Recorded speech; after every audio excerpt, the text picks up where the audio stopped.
Adrián von Speyer, en este texto que lleva por título El triunfo del amor, hace una meditación sobre Romanos 8, ¿no? La carta de San Pablo, o que la carta que San Pablo dirige a los romanos, y se concentra especialmente en el capítulo 8, ¿no? Ese es, digamos, el texto del cual parte Adrián para llevar a cabo su meditación.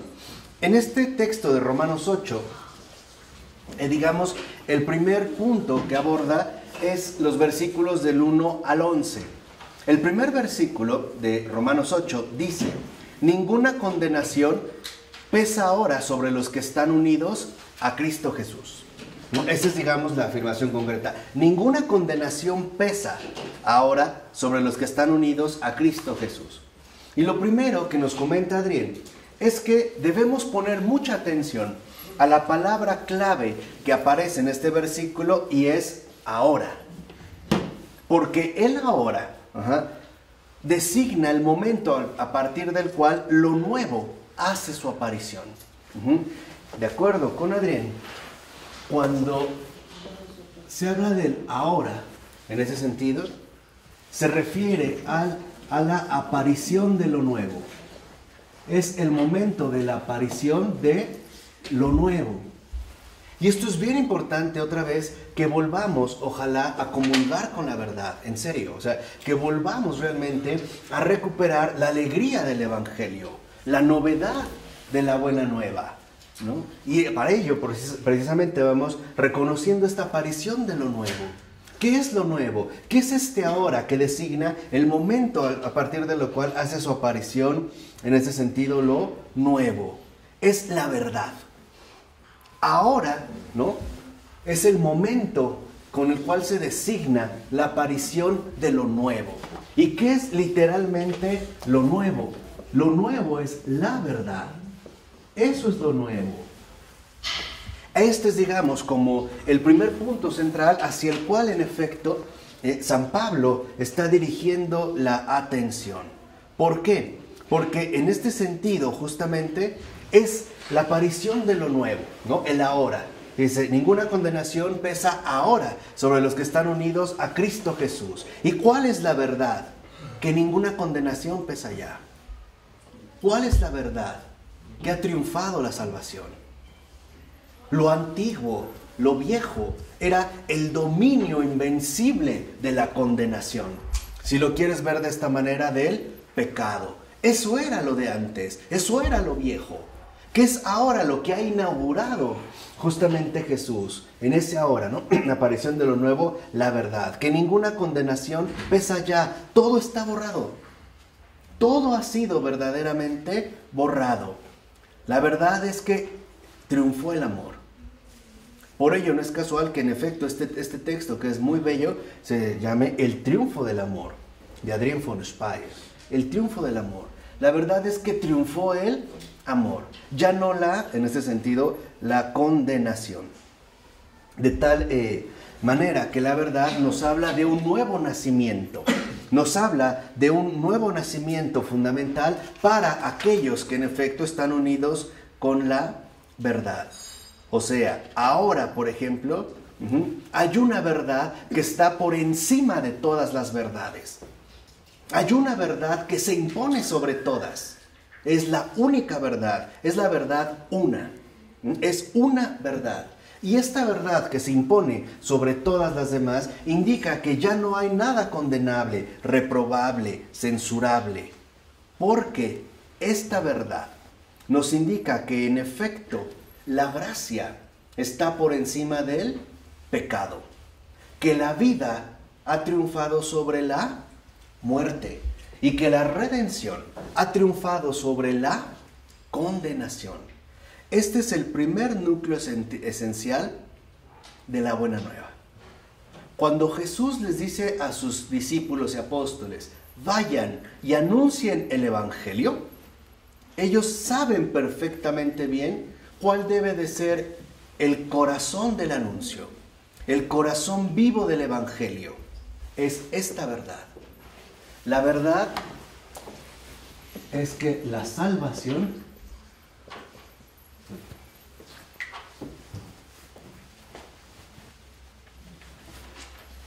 La verdad es que la salvación triunfó. Y esto cambia por completo la orientación de nuestras vidas. Porque si antes todo giraba precisamente, por ejemplo, alrededor del pecado, ahora todo gira alrededor de la gracia. Si antes todo gira alrededor de la condenación, ahora todo gira alrededor de la redención. De tal forma que esta verdad es justo, vuelvo a repetir, el corazón mismo del Evangelio. Es la alegría de la redención, la alegría que ha traído justamente el Redentor, de que es Él el que nos ha redimido de todos y cada uno de nuestros pecados. Todos nuestros pecados han sido redimidos. ¿Qué quiere decir? Que han sido asumidos en carne propia por Él, Él ha padecido por esos pecados y nos ha justificado ante el Padre. De tal manera que entonces en nuestra vida no puede estar ya en el centro el pecado, sino la gracia. Eso es lo nuevo. Lo nuevo, por ejemplo, es que a pesar de tu pecado, Dios te sigue amando. Te ha amado y te ha amado hasta el extremo. A pesar de tus debilidades, a pesar de tus errores, el amor de Dios ha triunfado. Ha triunfado justamente sobre todo. Esta es la buena nueva. Esta es la alegría del Evangelio. Esta es la verdad. La salvación triunfó. O sea, Cristo. De tal manera que el que está en Cristo ya no le pesa ninguna condenación. Porque ahora, en efecto, el que está en este sentido, en Cristo, está en la verdad. Por eso no puede ser atacado por lo que está fuera, sino que vive desde lo que ahora está dentro. De tal manera que quien está en Cristo está en la fuente. Ahora, con la aparición de lo nuevo, que es la verdad, que la salvación triunfó, es decir, Cristo, lo único importante es el amor de Dios. Es lo único importante. Quítense ya esos residuos puritanos, protestantes, etcétera, que no tienen que ver literalmente con la verdad, con la alegría del Evangelio. Nuestra vida no se mide en base al pecado, se mide en base a la gracia recibida. Por eso les decía, es un don. Nosotros ahora debemos reconocer el amor de Dios como lo único fundamental, como lo único central. Es justo esto lo que debe de, dirigir toda nuestra existencia. Sobre todo nuestra existencia de creyente.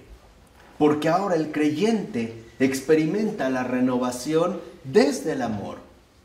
La verdad es justo esta renovación que en efecto, ¿no?, nos transmite Cristo. Y no solo se trata en este sentido de que el creyente lleve una mejor vida. No. Se trata de que el creyente comulgue hasta los huesos con esta verdad. Que de hecho es el gran desafío para todo creyente. ¿Cuántas veces, por ejemplo, el pecado desde fuera nos quiere convencer de lo antiguo? Que no somos dignos de Dios, que nos ha dejado de amar, que está avergonzado de mí, que le he fallado, que no valgo nada. En pocas palabras, ¿cuántas veces el pecado nos quiere arrancar lo que Jesús nos ha traído? La alegría. ¿Cuántas veces? Comienza por la tentación, ¿no? Porque así es el maligno. Comienza por la tentación. Y una vez que caes, te reclama. Así es de doble cara. Primero te seduce, no es como si diga, ándale, tómate esto, mira, no te va a hacer daño. Te lo tomas y te dice, no, ¿cómo pudiste, Qué bárbaro. No, eso no es de hombres, Eso no es humano. Híjole, qué mala persona eres. Comulgar con la verdad es enamorarse de Cristo, van juntos. Hay que aclarar esto. Sí, o sea, a lo que ves, en este enamoramiento, ¿no? En este ahora. Debemos comprender que la comunión con la verdad es el encuentro vivo con Cristo. Es la comunión con el amor.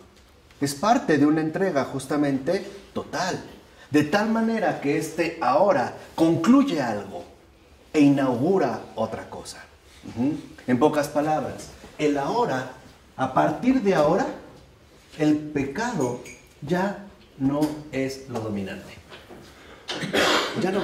Este ahora, por una parte, concluye lo antiguo y también inaugura lo nuevo. De aquí es nada más, quería dar como estas referencias para que puedan entender el versículo 2, donde habla de la ley. Se inaugura algo nuevo, porque, como dice en el versículo 2 San Pablo, porque la ley del Espíritu que da la vida en Cristo Jesús me ha liberado de la ley del pecado y de la muerte.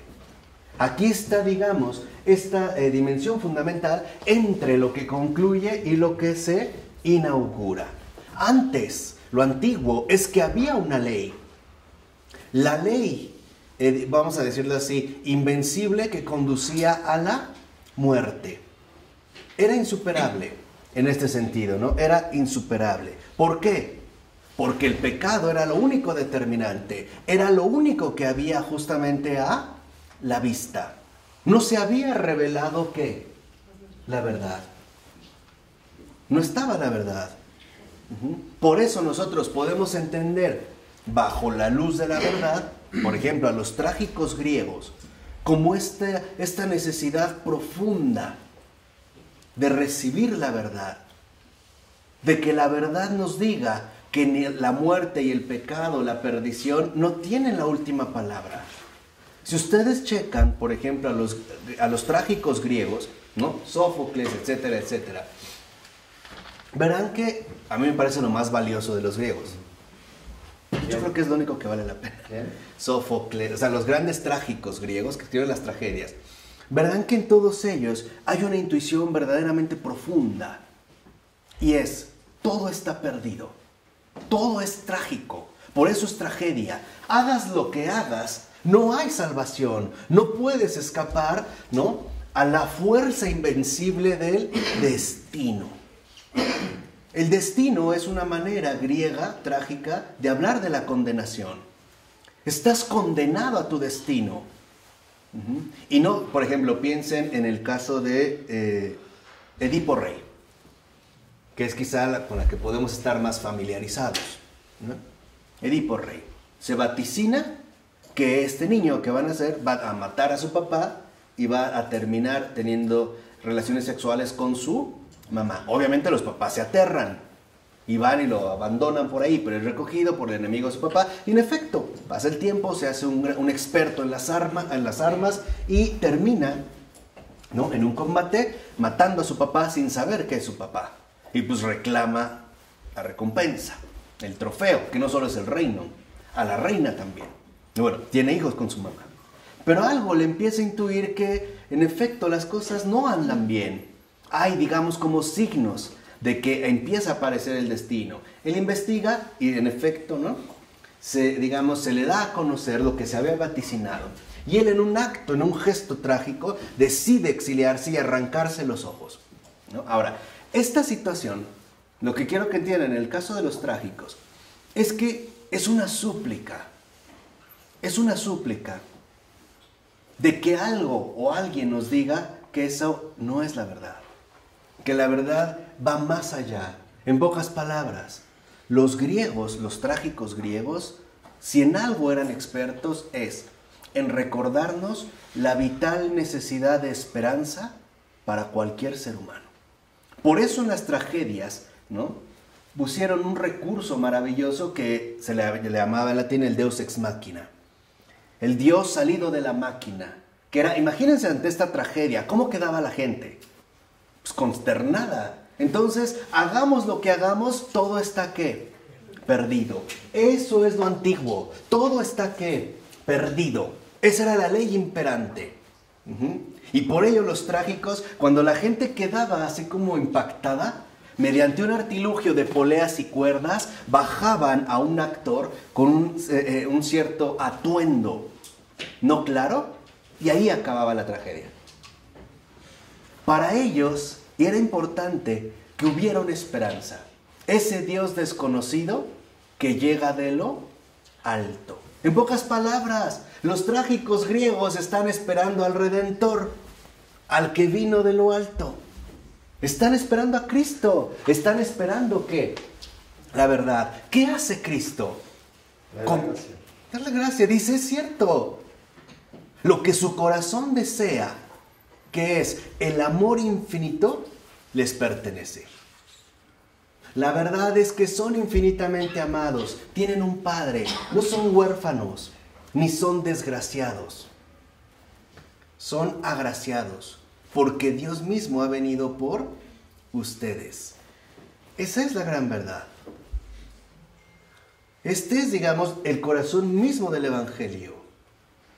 No es la amargura, no es otra vez la insistencia en lo antiguo.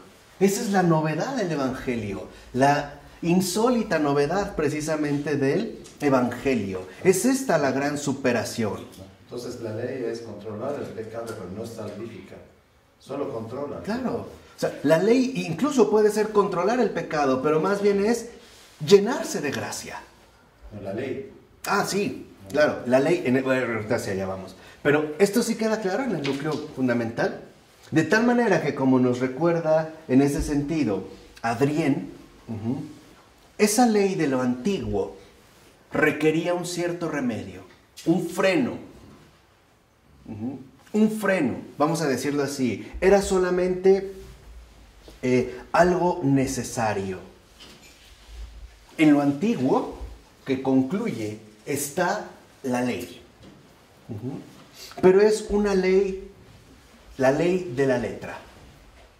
Lo que nosotros también podemos considerar el decálogo. Es una ley.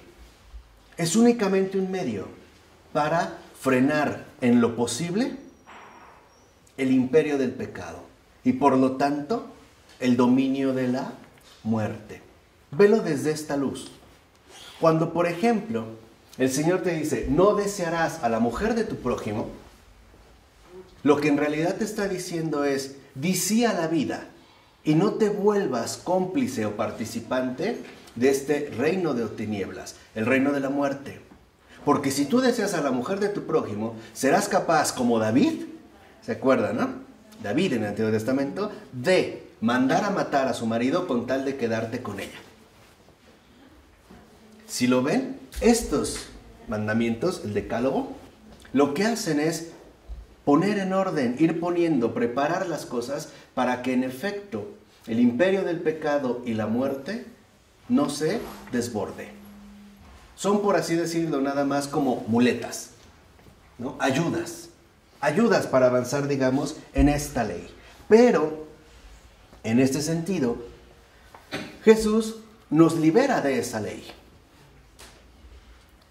¿Por qué? Fíjense, ¿por qué nos libera de esa ley?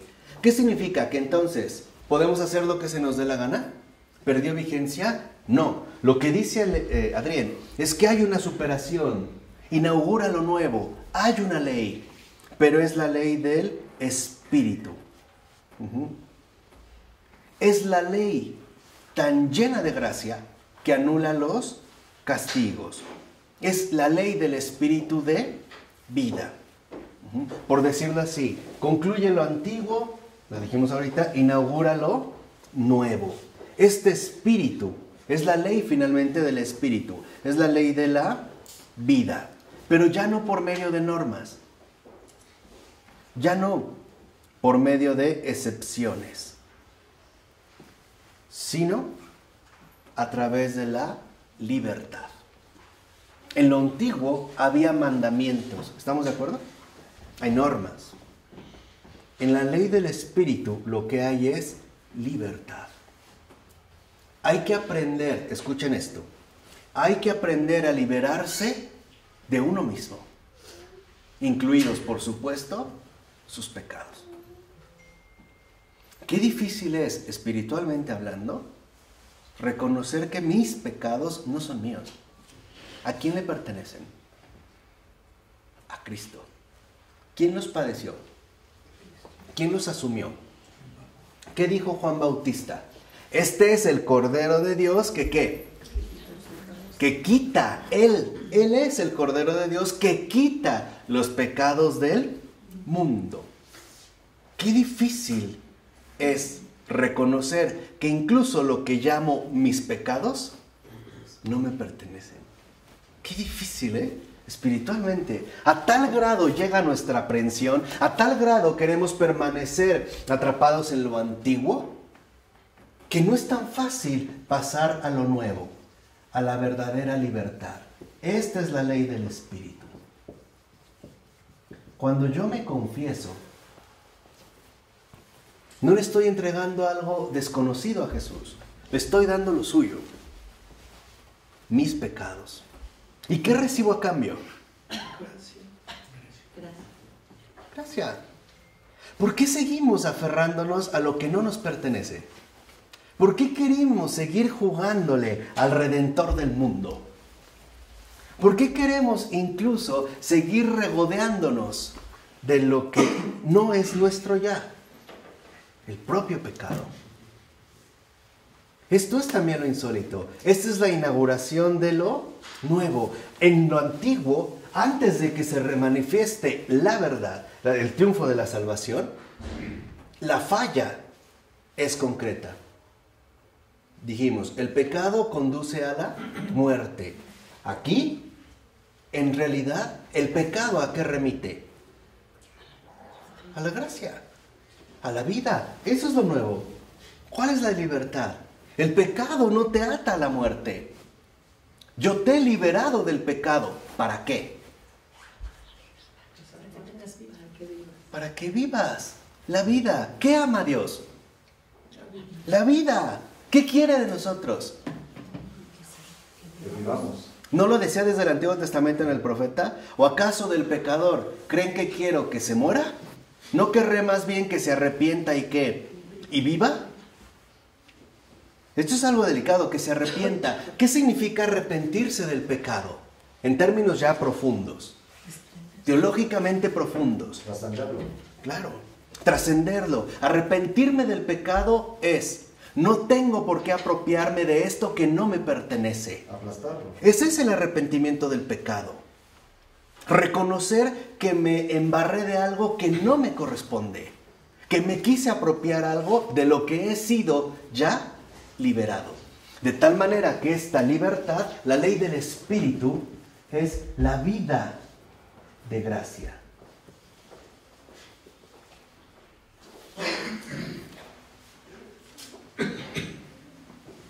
Esto de verdad como católicos ya lo desconocemos. La mayoría de nosotros lo desconoce, no lo vive. Tal parece que hemos vuelto a lo antiguo, a lo concluido, ¿no? O sea, vamos a decirlo así, a esa etapa sombría, trágica, donde la verdad no se ha manifestado, donde la verdad no se ha revelado. No, que Cristo ha vencido con su muerte y resurrección. La muerte, la propia muerte es claro. Pero esto no está tan claro. ¿O sí? Esto no está tan claro. ¿Acaso creen que solo Jesús vino para morir por nuestros pecados? No, eso es poca cosa. ¿No le dijo igual en el profeta Isaías, serás luz? ¿Es poca cosa? Que solo te reduzcan, ¿no? A los dispersos de Israel. Más bien serás luz de las naciones. Es poca cosa morir por el pecado. Lo que en realidad nos viene a revelar Jesús es algo más grande que el pecado. El amor inquebrantable del Padre. El amor de Dios, del Padre, del Hijo y del Espíritu Santo. Desde antes de la ¿qué? Creación. Esta es la vida de gracia. Ahora los ejes centrales se modifican. Si antes la vida humana se define a partir del pecado y por ende de la muerte, a partir de ahora se define a partir de la gracia y de la ¿qué? ¿Y de la qué dijimos?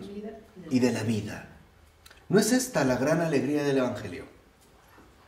que el pecado no me define. ¿Entienden lo que les he dicho hace rato en sentido metafísico? Tú cometes pecado, pero no eres pecado. No lo eres. No eres pecado. Tú eres obra de la gracia. Tú no eres hijo del pecado. Eres hijo del Padre. No eres hijo del pecado. Eres hijo de la gracia. Sacúdanse esa polilla antigua que ya no tiene sentido aquí. Reintroduzcámonos de nuevo, reintroduzcámonos de lleno en lo nuevo, en esto nuevo que se ha inaugurado. Este es justamente el cumplimiento de la promesa, de tal manera que los que viven en Cristo, los que viven con Cristo, no necesitan conocer otra ley. Ya no necesitan apegarse a otra ley. Nada de las disciplinas modernas. Nada de calvinismo productivo y exitoso. Gracia. Estamos llenos de buenos hombres. Lo que urgen son santos. Los santos no son más que los frutos que brotan de la vida de gracia. Aquellos que han comulgado de corazón con la verdad y se han dejado renovar a partir de esta novedad. El santo es santo en este sentido porque no se aferra ¿a qué? A lo antiguo. Es la gran renovación del creyente. Todos sus criterios de vida se ven reorientados. Se ven en este sentido purificados. ¿Sí va quedando claro? Esto es realmente esencial para que nosotros aprendamos a vivir en Cristo. Eso es vivir en Cristo, vivir en la verdad. Por eso el Papa Francisco dijo, no hay nada peor que un cristiano triste. Porque no es cristiano, porque entonces no está en Cristo. Todavía no ha sido verdaderamente tocado, ¿por qué? Por la verdad. Fíjense qué curioso, ¿no? Si alguien, o escuchamos un sermón, o una clase, una prédica, y nos pintan de manera verdaderamente tenebrosa el pecado del infierno, nos asusta, pero lo aceptamos. Pero si alguien nos habla del amor de Dios en verdad, no lo creemos. No lo creemos. Y esa es la herida fundamental que nos ha dejado el pecado original. El no estar dispuestos a reconocer, por lo menos no tan fácilmente, el amor de Dios. No es más fácil aferrarse a los pecados arrebatados que dejarse inundar por la gracia. ¿No es en ese sentido más fácil? ¿O no? Por eso, fíjense, nosotros, sí es cierto, conocimos una vida de pecado. Ahora conocemos una vida del Espíritu. Esta es la gran diferencia. Esta es, digamos, la diferencia fundamental. Ahora podemos cambiar nuestra vida. Pasar de una vida infinita a una infinita. Pasar de una vida pasajera a una eterna. Pasar simple y sencillamente de una vida limitada a una vida realmente ilimitada. Esta es, digamos, la verdad, la liberación. Aquí, por ejemplo, en efecto, a lo que se nos ha invitado es a la participación en lo eterno. Por eso debemos comprender ahora la ley. La ley no consiste en reglas o mandatos para ser buenos. No, la ley consiste en estar dispuestos a dejarse renovar por esta verdad que ahora se nos transmite. En estar realmente dispuestos a abrir el corazón a esta verdad para que la ley del Espíritu sea, en efecto, la que nos guíe, la que nos transforme. En pocas palabras, la que nos transfigure. Este es, digamos, en este núcleo fundamental, reconocemos que en efecto el cuerpo no es anulado. Simple y sencillamente es como colocado en un lugar no tan central. El cuerpo tiene exigencias, tiene tentaciones, caducidad, miseria, debilidades. Sí, pero ahora, ¿qué tiene la primacía? El espíritu. Esto es lo que ha adquirido primacía. No se trata de quedarnos, por decirlo, detenidos en la dimensión corporal. Se trata de abrirse a la dimensión verdaderamente espiritual, al Espíritu de Dios, a este Espíritu. Es esta la ley que nosotros debemos de aprender a reconocer y sobre todo a recibir. De tal forma que ya no me vea ahora a mí mismo, que ahora aprenda a ver a Dios en todo. Y cada vez que reconozca que cometí un pecado, el que sea, me dé cuenta que ese pecado no es mío, no me pertenece. Tomé algo que no es de mi pertenencia. Por eso justamente lo entrego. ¿No es lo que hacemos en la confesión? No lo que hacemos es, he sido ladrón, he tomado algo que me hizo daño y que por eso el Señor me quitó. No vengo a reconocer que como un ladrón tomé lo que no me pertenecía y me fue muy mal. Y ahora entiendo por qué el Señor no me lo permitía. Vengo a reconocer que probé este veneno que me está conduciendo a la muerte, pero que en realidad no era mío. ¿No es como el momento de experimentar esta gran alegría, esta gran gracia precisamente de la ley? ¿Por qué vivir con miedo? ¿Por qué seguir todavía con el miedo del pecado, con el miedo de la muerte? ¿Por qué no seguir más bien, a partir de ahora, con la alegría de la vida, con la alegría de la verdad? Esta verdad que alegra todos los corazones, que hace nuevas todas las cosas. No es precisamente cuando el Señor decía, y la verdad os hará ¿qué? Libres. ¿Libres de qué? De ustedes mismos.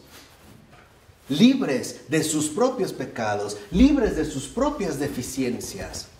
Es tan importante este ahora, porque de este ahora depende la vida misma de la iglesia. La iglesia vive de este ahora. La aparición permanente de lo nuevo. La renovación continua de lo nuevo. En pocas palabras, no es la iglesia el espacio concreto donde se anuncia, se transmite y se entrega la salvación a cada ser humano. ¿No es esta la vida sacramental? ¿No por eso se habla de administración sacramental? ¿No es esta la liturgia? No, la liturgia es el canto de victoria de aquello que el Señor nos ha concedido, sin exigirnos ni pedirnos nada a qué, a cambio. ¿No es esto lo que quería decir San Juan cuando dijo, ¿qué es el amor? El amor es que Dios nos amó primero. Cuando uno realmente acepte este amor, uno será santo. Y bueno, pero también hay que reconocer que a veces nos aferramos al pecado. Ah, sí, claro. ¿Qué pasa cuando nos aferramos al pecado? Cuando tú te aferras al pecado, lo que haces es privarte de este ahora. Volver nuevamente a la esclavitud de la que has sido liberado. Volteas a ver Egipto, las cebollas, las carnes, los panes, lo apetitoso, porque aún no estás habituado al espíritu, aún desconoces lo espiritual, aún necesitas, ¿no?, el cordero asado o las cebollas, ¿no?, que dan, digamos, como un gran condimento, etc. No te has permitido, ¿no?, acceder a la verdad, no has dejado que la verdad te ilumine, mostrándote una realidad infinitamente mejor, aunque te parezca poca cosa. ¿Cómo reaccionó el pueblo de Israel cuando en el desierto tenían hambre y cayó el maná? Se quejaron. ¿De qué? De la carne. Daba sabor. ¿Saben que la palabra maná es una expresión hebrea que es manú? Manú, o sea, si lo quisiéramos traducir literalmente significa, ¿qué es esto? Pero en un sentido despectivo. Imagínate que tú tienes la expectativa de que alguien te va a dar un regalo y de repente te da una cosa que no te agradece. ¿Qué es esto? Como en reclamo, en reproche, con molestia. Eso significa maná. ¿Qué es esto? Ahora lo decimos fácilmente. Claro, el pan caído del cielo, ¿no? Sí, pero en realidad para el pueblo, ¿qué es esto? Parecía polvito. ¿Qué me va a llenar esto? ¿Qué tiene que ver con los caldos sustanciosos, con los buenos trozos de carne, con los grandes condimentos, con las jarras de vino? ¿Qué es esto? Parece que nada. Eso es lo antiguo. No ver lo esencial. No tener la capacidad de ver lo esencial. ¿Qué es esto? Le decimos a Jesús, ¿no? ¿Qué es esto con esta vida de gracia? ¿Qué es esto? O sea, como en reclamo, como que en molestia, como que pareciera que en efecto, ¿no? Es poca cosa. No está apetitosa.